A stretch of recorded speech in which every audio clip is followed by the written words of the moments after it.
전기에너지는 기본적으로 전기의 발생은 전자의 이동에 의해서 만들어지게 됩니다. 전자가 이동해서 전기가 만들어지게 되는데 그런 전기를 우리는 자유전자라고 합니다. 그리고 자유전자가 많이 있는 상태를 우리는 마이너스로 대전됐다라고 이야기합니다. 전기량은 Q, 단위는 쿨롱을 사용하게 되죠. 전자 한 개의 전하량은 마이너스 1.60219 곱하기 10의 마이너스 19승이고요. 전자의 질량은 9.1 곱하기 10의 마이너스 31kg입니다. 전자는 어떻게 흐를까요? 음극에서 양극으로.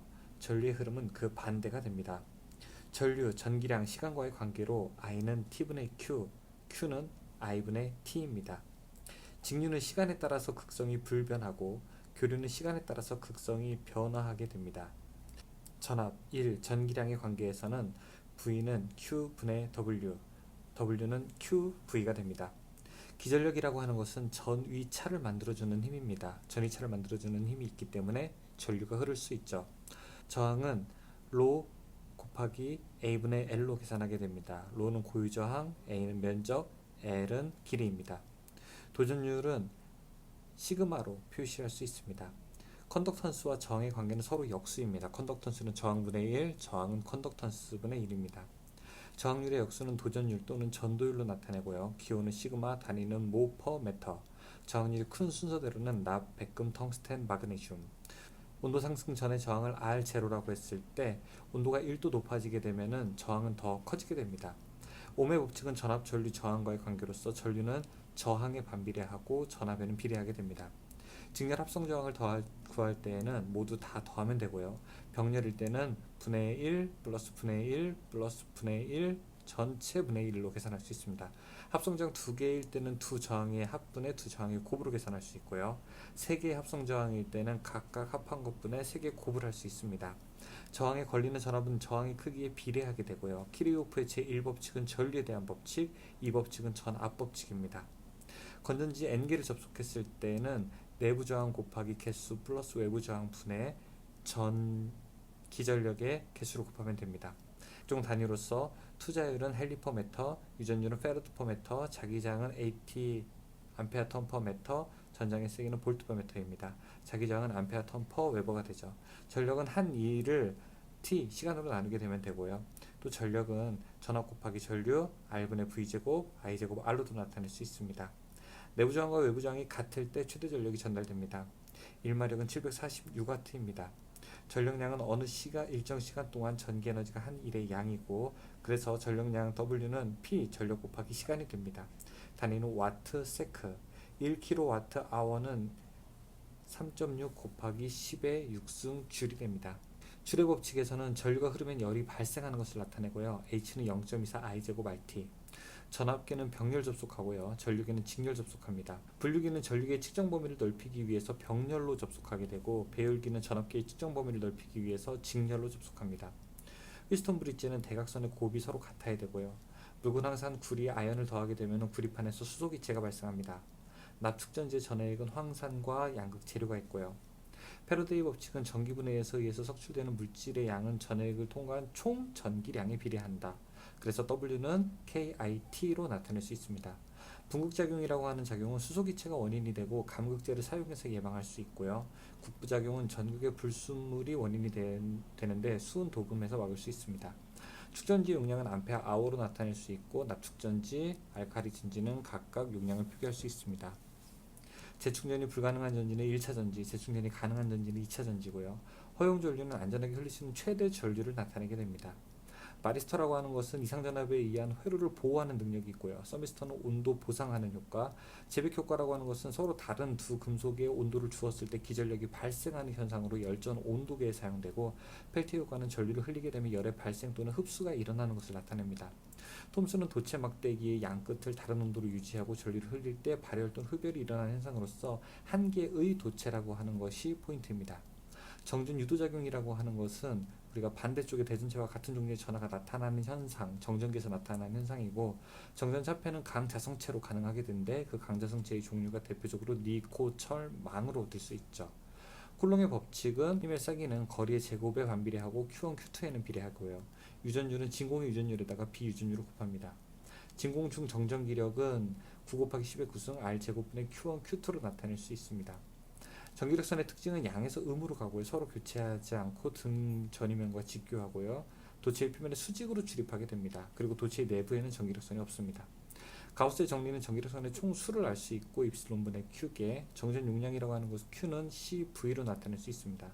평판 도체의 정전 용량 C는 입실론 L분의 A이고요. 1 마이크로페럿은 10의 마이너스 6승, 1 나노페럿은 10의 마이너스 9승, 1 피코페럿은 10의 마이너스 12승 페럿을 나타냅니다. 평형반 도체의 전장의 세기 E는 L분의 V고 전속 밀도 D는 면적당 전기량을 나타낼 수 있습니다. 콘덴서 중에 전해 콘덴서는 극성이 있고 직류회로에 사용하죠. 탄탈 콘덴서는 극성이 있고 몰드 수지로 봉합한 것, 세라믹 콘덴서는 티탄산 바륨을 사용하고 유전율이 큰 것, 마리콘은 가변 용량 콘덴서를 이야기하고 있습니다. 콘덴서의 직렬 접속은 콘덴서 분의 1 플러스 분의 1 플러스 분의 1 분의 2를 나타내고요. 병렬일 때는 다 더하면 됩니다. 자력선은 N극에서 S극으로 가게 되고요. 자석에서도 역시 쿨롱의 법칙은 4파이 뮤 분의 1 곱하기 R 제곱분의 M1, M2로 나타낼 수 있습니다.